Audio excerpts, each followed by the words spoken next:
En esta santa soledad muy bien me hallo, dice el Santo Padre en aquella carta cuando está en la Peñuela y habla de que viene de trillar los garbanzos, que es más lindo manosear estas criaturas mudas que no ser manoseados de las vivas. Y era ya el principio del fin para él. La Peñuela, que fue como una segunda edición del Tardón y otra salpicadura más del espíritu de San Juan de Ávila, que se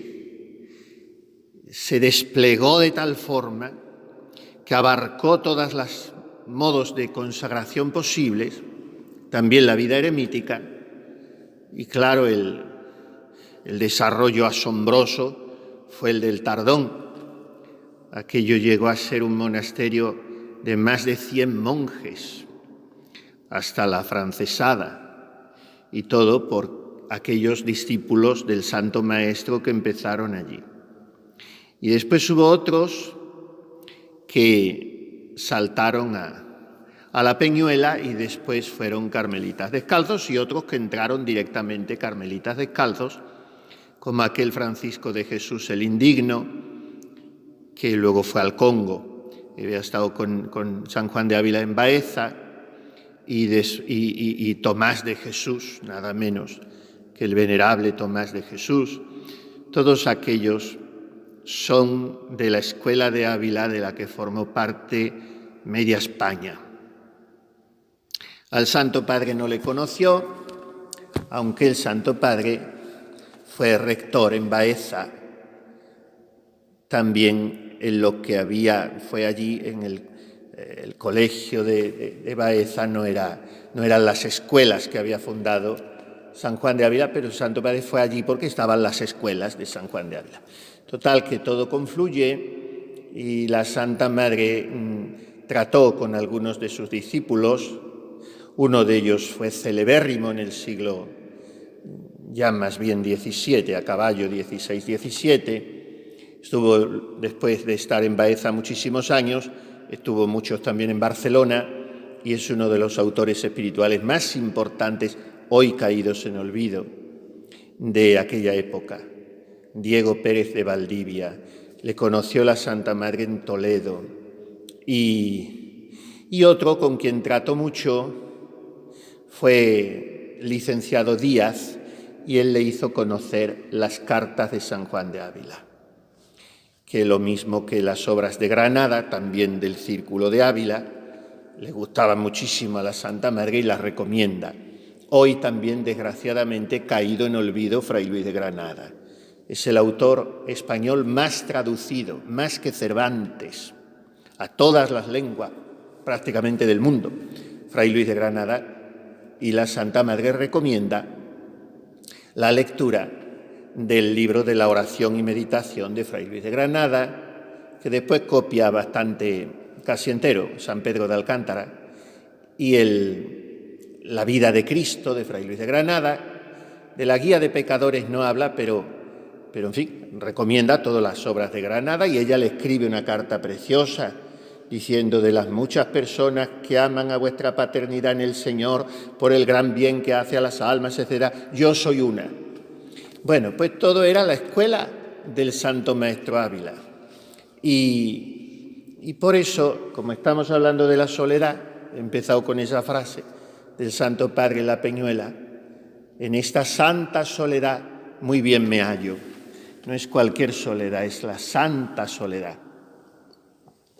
Lo mismo que se habla del sacrum silentium. Pues habíamos dicho que vamos a ir de Juan a Juan y Teresa por medio. Y entonces ahora estábamos hablando de esa soledad no ya buscada por el alma, sino en la que Dios la adentra cuando ella indirectamente la ha buscado, porque se ha despedido de la gente de casa y de toda esa servidumbre que creía ella imprescindible y que resulta que cuando pierde de vista es cuando encuentra la verdadera libertad. Y es la libertad que la introduce en un desierto que primero la desnorta un poco porque no ve márgenes ni fronteras. Tan anchuroso es ese lugar, desprovisto de toda criatura. Pero después se da cuenta de que es un desierto deleitoso y amoroso. Y de que aunque no tiene luz ni guía, tiene la que en el corazón ardía, que es el fuego del amor. Pero hasta que llega a ese convencimiento, el alma sufre porque se ve, pues, así como decíamos, en el tejado, como el pájaro solitario y no tiene mucho donde posar. El alma sufre y entonces clama a su Dios. Y esto lo hacemos muchas veces. Nos quejamos al Señor por el desamparo, por la soledad, por la incomprensión de los demás o de nosotros mismos, porque se nos tambalea la tierra debajo de los pies, qué está pasando aquí, y es una soledad un poco desconcertante y también lacerante. A este propósito, querría que comentásemos un poco, creo que nos va a hacer mucho bien. Una de las cartas, claro, es muy aventurado decir la carta más bella, eso es punto menos que imposible, primero porque de gustis non est disputandum, no se puede discutir sobre los gustos, pero decir la carta mejor del epistolario de San Juan de Ávila es, como digo, muy aventurado. Pero ¿acaso sea la carta más eminentemente o vehemente o afectivamente más cristocéntrica? Porque más que una carta es una oración, bueno, tiene de todo, es extensa, y sí que esa oración es de las más citadas del epistolario. Y a esa oración llega el santo después de haber dicho a la señora a quien escribe la carta, a una señora que sentía mucha ausencia de nuestro Señor, que no se queje tanto, que no se desespere, que confíe y que tiene muchos motivos para confiar de su majestad. Antes de leer esa carta, que en esta edición mía de estos libritos pequeños que son con los que me he regido siempre, es la número 20, pero con las numeraciones de las cartas, pues como siempre se están descubriendo cartas nuevas, reorganizando de todos los santos, pues la numeración de las cartas es una cosa muy aleatoria. En fin, luego ya sacaron esos tomazos ahí, esos ladrillos de las obras de San Juan de Ávila cuando el año 2000, en preparación ya un poco al doctorado, y ahí ya trae otra numeración, sala a la luz, pero siempre me rijo por esta, y que es la clásica, 2 tomitos que tengo yo muy monos del apostolado de la prensa, porque lo tenía todo en uno, más gordo, y ese se me lo llevó un cuervo. Sí, nadie me creyó, ni me creen, pero yo estoy convencido de aquello, porque yo salía por las mañanas a hacer mi oración muy tempranito en Roma, en tiempo de primavera y verano, a los jardines grandes de donde vivía, y daba yo muchas vueltas, y tenía un seto siempre muy bien cortado, y encima de ese seto yo leía un poquito al Santo Maestro y dejaba el libro allí en el seto, y luego daba la vuelta, que eran casi 300 metros, y en lo que daba la vuelta pues iba yo meditando, y a veces al volver la vuelta volvía a tomar el libro y otras veces no, y lo tenía allí encima del seto. Y había muchos cuervos, grajos de esos feos, negros. Y como salía el sol muy temprano en Roma y yo los libros los tenía muy forradito con plástico, pues aquello le daría algún relumbrón, reverberaba el sol, y como los cuervos van a lo que brilla, yo estoy cierto que me lo llevó el cuervo. Porque yo pregunté, indagué, no había nadie nunca en el jardín a esas horas tan tempranas, nunca. Total, que me quedé sin libro.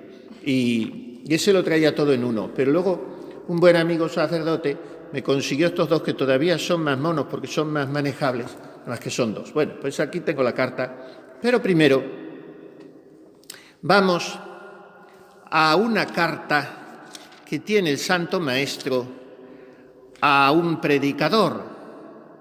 Más bien, es la primera carta del epistolario.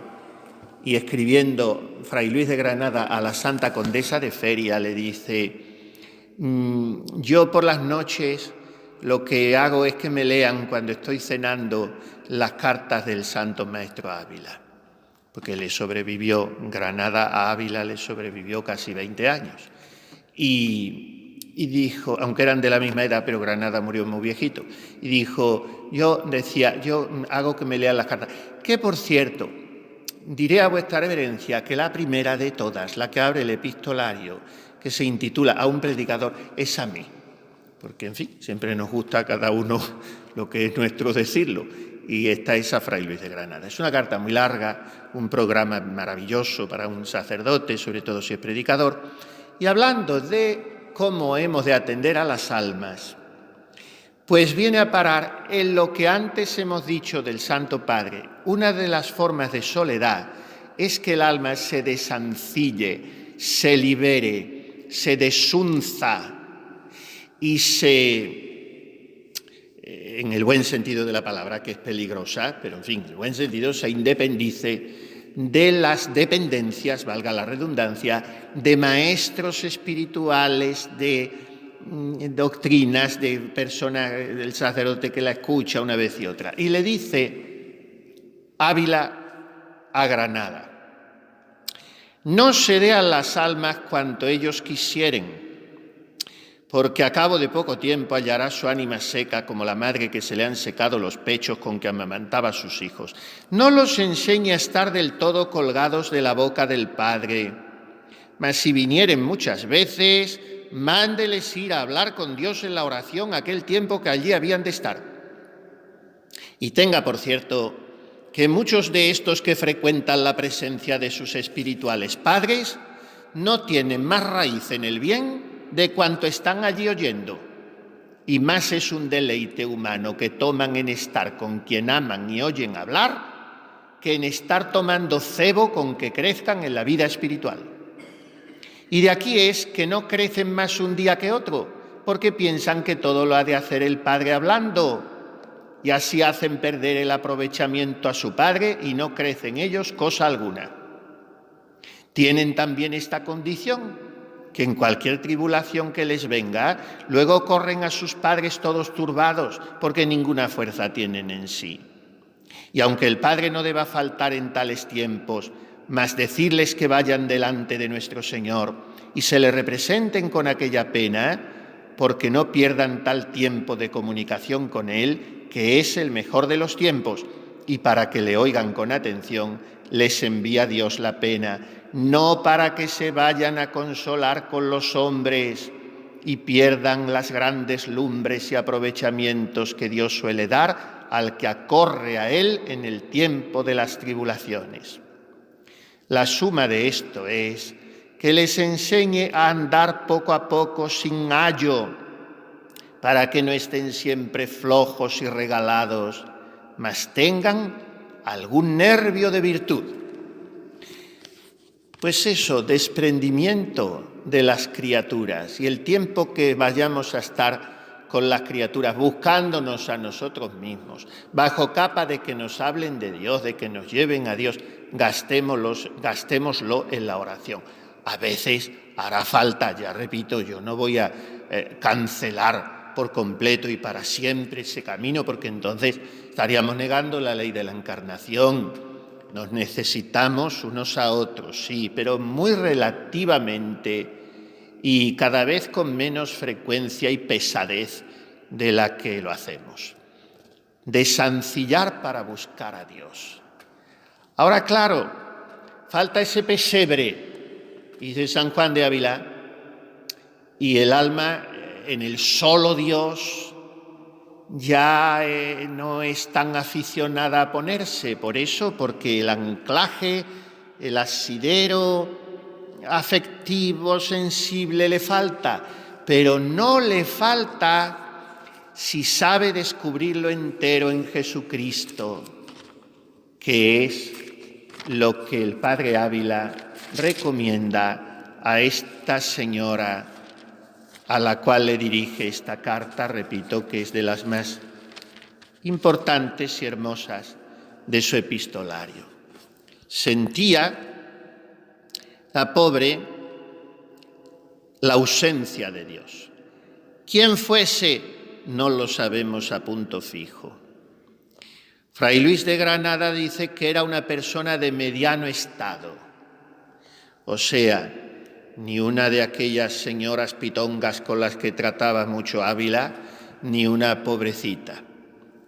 Mediano estado no ha habido nunca en España hasta que llegó Franco, desde luego. Las clases medias no existían, ni en España ni en Europa. En Europa empezaron a existir antes. En España las diferencias de clase eran tremendas, hasta que llegó Franco y fue uno de sus grandes logros, quizá el número uno, después de haber vencido al comunismo y haber salvado a la Iglesia de España. Quizá el número uno de sus logros fue crear las clases medias. Y por tanto, de mediano estado quiere decir, en el siglo XVI, tirando a muy buen pasar. Pero en fin, quiere decir que no era una noble. No sabemos quién fuera esta señora. La cosa es que dice Fray Luis de Granada que Ávila le dio todas estas perlas preciosas para su consolación. ¿Y cuáles son las perlas? Empieza diciéndole que no tenga por ira de Dios lo que es amor de Dios. Ahora, el amor cuando es verdadero educa. Y ese educar significa despojar, y significa reñir, y significa castigar. Y a veces significa herir para más curar, pero que no tenga por ira lo que es amor. Y luego se adentra en un tema carísimo para Ávila, que es que tenemos que meternos en ese torbellino de amor que es la mirada del Padre y del Hijo, porque el Padre mira al Hijo por nosotros, nos mira a nosotros en el Hijo, y el Hijo, ardiendo de amor su corazón y de ansias de redención, devuelve al Padre la mirada, llevando prendida la nuestra. Esto que acabo de decir en 2 pinceladas torpes lo desarrolla Ávila como nadie en su Tratado del Amor de Dios, que tenemos que leer con frecuencia, y después en muchos de sus escritos, sobre todo en el Audifilia a doña Sancha Carrillo, la última parte de la Audifilia, que es la más legible porque casi todo el Audifilia, digamos la verdad, es bastante pesado de leer. Yo le he leído 2 veces, porque esas obras espirituales hay que leerlas de vez en cuando y enteras. Pero, en fin, hasta la Madre Maravillas tiene una carta donde dice, estamos leyendo la Audifilia en el refectorio, la verdad que es muy pesado. Y dice, los últimos capítulos ya son, efectivamente, los últimos capítulos son bañarse en agua de rosas.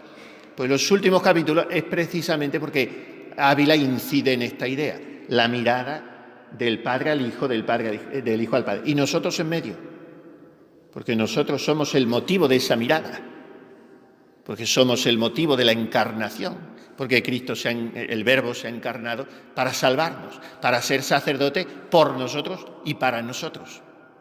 Y entonces el Padre se derrite mirándole y Él le devuelve esa mirada. Esa es la segunda parte de la carta, y le viene a decir a la señora, si vuestra merced es causa de todo esto, de esa mirada, de la encarnación en definitiva, ¿cómo se inquieta, ni se desasosiega, ni se angustia por la ausencia de Dios, que es una ausencia solo aparente, solo psicológica, porque no está sola de Él, aunque le parezca estar sumergida en la soledad? Y le dice sobre todo, no desconfíe, no desconfíe. No queráis desdecir en la prueba que Dios os envía. Coceos en el fuego de la tribulación, para que seáis fuerte como ladrillo y podáis sufrir lluvias y vientos de tentaciones. Y no blanda como adobe de barro que se deshace en el agua y no es fuerte para edificio. En fin, voy a saltar este párrafo porque de ladrillos, edificios y adobes hemos quedado ya bien servidos esta mañana. Vamos a pasar a otro tema. Entonces, sigue haciéndole muchas consideraciones, a cuál más hermosa.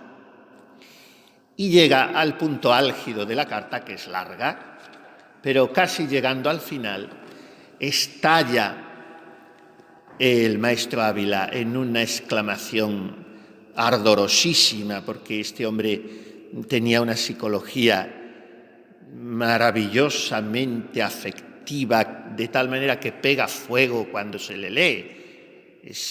Es inevitable leer a San Juan de Ávila y no sentir arder el corazón, siendo así que él era muy serio.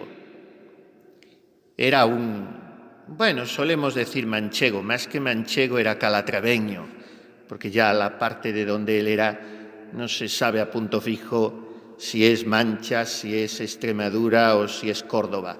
Bueno, pues era un calatraveño seriote, poco expresivo y de palabras muy compuestas, muy mesuradas, pero cuando se pone a escribir y a predicar es fuego. Y aquí saltan las centellas cuando llega a esta parte de la carta y dice a la señora: «Oh hermana, si viésemos cuán caros y preciosos somos delante los ojos de Dios. Oh, si viésemos cuán metidos nos tiene en su corazón. Y cuando a nosotros nos parece que estamos alanzados, cuán cercanos estamos a Él». Por tanto, no hay motivo para temer, le viene a decir. No hay motivo para dudar. No hay motivo para inquietarse. Y ahora, recurriendo a una figura retórica que es como un imperativo en negativo, o sea, decir, véngame todo lo malo, es decir, aunque me venga, es una adversativa, aunque me venga todo lo del mundo, pues no me importa. El decir véngame quiere decir aun cuando me viniere. Pues no me importa, porque yo, habiendo ya visto todo lo que Jesucristo ha hecho por mí, pase lo que pase, no puedo dudar de Él. Por muy solo que me vea, por muy desamparado, aunque me tenga así hasta el punto de la muerte, pase lo que pase, si yo ya he visto quién ha sido Él para mí, ¿voy a empezar a pensar que ahora es otra cosa? Es aquel versículo de Job, estamos leyendo ahora el libro de Job en Maitines.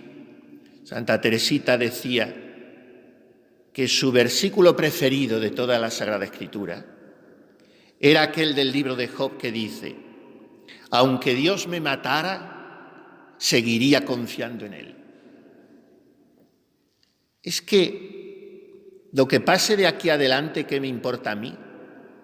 Si Él ya ha venido por mí, se ha hecho hombre por mí, ha ido a la cruz por mí y me tiene prometido el cielo, tiene la ilusión de que sea para mí y está esperándome allí. Entonces, este poco de tiempo que yo pase en la tierra, que tenga persecuciones, que tenga calumnias, que tenga soledades, que tenga desamparos, que tenga enfermedades, ¿a mí qué me importa? Si yo tuviera el corazón y la mente fijos en Él, a mí lo mío qué me importa. Venga lo que viniere, suceda lo que sucediere, murmure quien murmurare, siquiera llegue allá, siquiera me muera en el camino, uno tenga corazón para los trabajos que hay en él, siquiera se hunda el mundo. Lo mismo de la Santa Madre, viene a ser lo mismo. Pues aquí, San Juan de Ávila, como si tuviera delante a esa señora, que no la tenía ni las quería tener, porque no las atendía, Los atendía en la iglesia sentado en un banco, todavía mejor que en el confesionario, no les daba mucho tiempo, luego ya por carta sí, si no, no tenía fin la cosa, decía, no tenía fin. Brevemente, confesión breve, concluir, que digan lo que tienen que decir, si no, no tienen fin. Pero si la tuviera delante, como prácticamente la carta la tenía, epistolarmente hablando, le da todas las razones y parece que no le queda ninguna en el tintero, para que no deje de confiar en Jesucristo bendito, porque ninguna cosa tanto me puede atemorizar cuanto Él asegurar.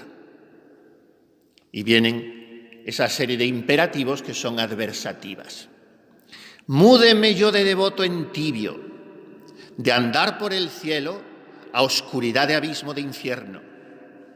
Cérquenme pecados pasados, temores de lo porvenir, demonios que acusen y me pongan lazos, hombres que espanten y persigan, amenácenme con infierno y pongan 10.000 peligros delante, que con gemir mis pecados y alzar mis ojos pidiendo remedio a Jesucristo, el manso, el benigno, el lleno de misericordia, el firmísimo amador mío hasta la muerte, no puedo desconfiar, viéndome tan apreciado, que fue Dios dado por mí. Y ahora empieza, ya no le basta hablar con la señora, es como la Santa Madre cuando está escribiendo, esto le pasa a la Santa Madre 100 veces, está escribiendo la vida, por ejemplo, y deja de dirigirse a Fray García de Toledo, que es al que se dirige, o las fundaciones o las moradas, y deja de dirigirse a sus monjas. Y en lugar de decir hermanas mías o hijas mías, empieza a decir, oh Dios mío, misericordia mía, Señor mío, ya es una oración a Él. Y aquí mismo esto hace Ávila. Dice, oh Cristo, puerto de seguridad para los que acosados de las ondas tempestuosas de su corazón huyen a ti. Oh fuente de vivas aguas para los ciervos heridos y acosados de los perros espirituales que son demonios y pecados. Tú eres descanso entrañal, fiucia que a ninguno de su parte faltó, amparo de huérfanos y defendedor de viudas, firme casa de piedra para los erizos llenos de espinas de pecados que con gemido y deseo de perdón huyen a ti.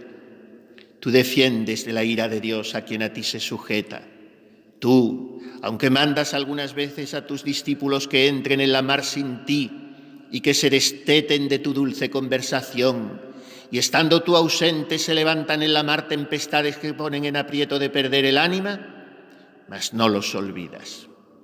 Dícesle que se aparten de ti, y vas tú a orar al monte por ellos.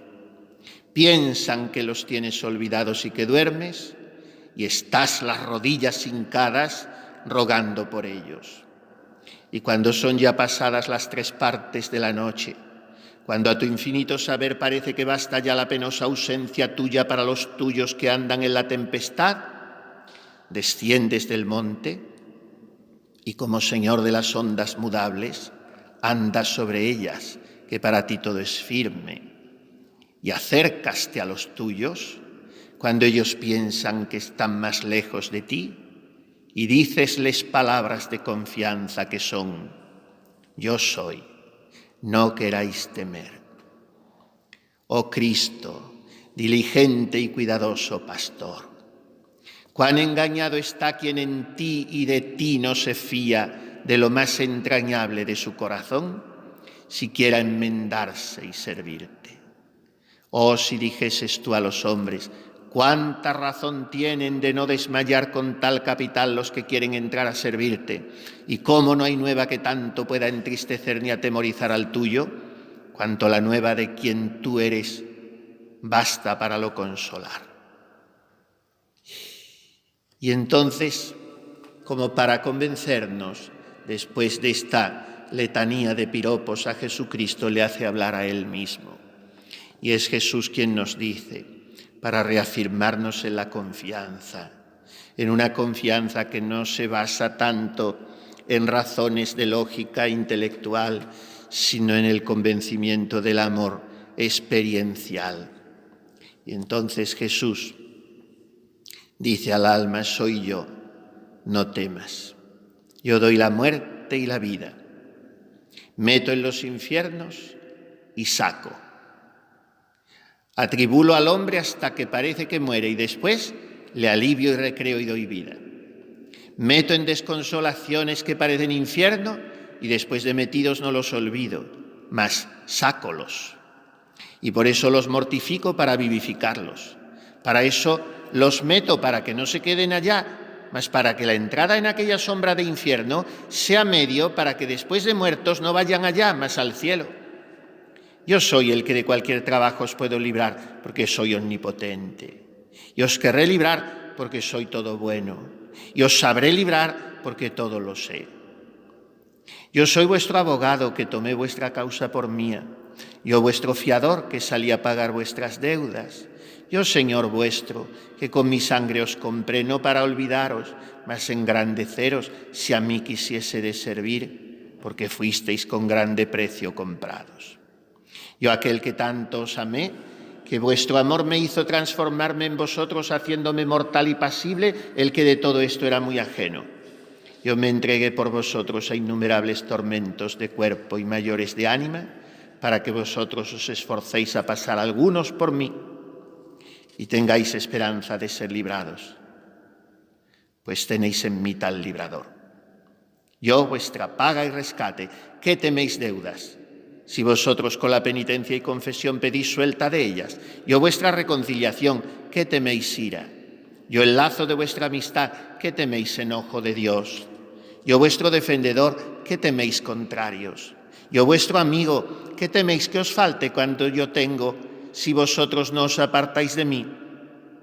Vuestro es mi cuerpo y mi sangre, ¿qué teméis hambre? Vuestro mi corazón, ¿qué teméis olvido? Vuestra mi divinidad, ¿qué teméis miseria?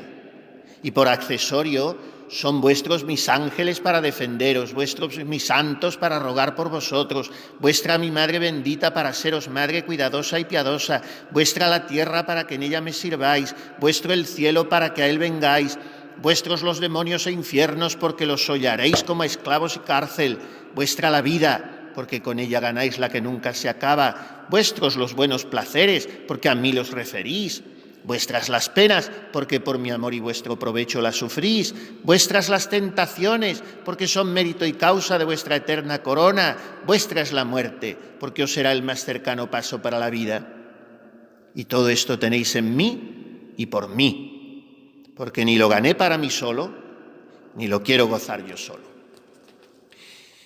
Naturalmente, según han estado oyendo estas bellezas que dice ahí el santo San Juan de Ávila, pues era inevitable que encontrásemos en ellas cabalmente un eco, un trasunto.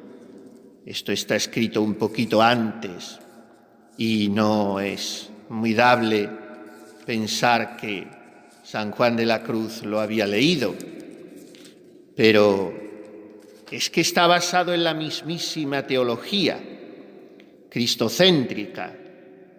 Y entonces, aunque no lo hubiese leído, esta carta de Ávila, o quizás sí, quién lo sabe, porque corrieron las cartas de Ávila enseguida, se editaron, ya en vida de él corrían.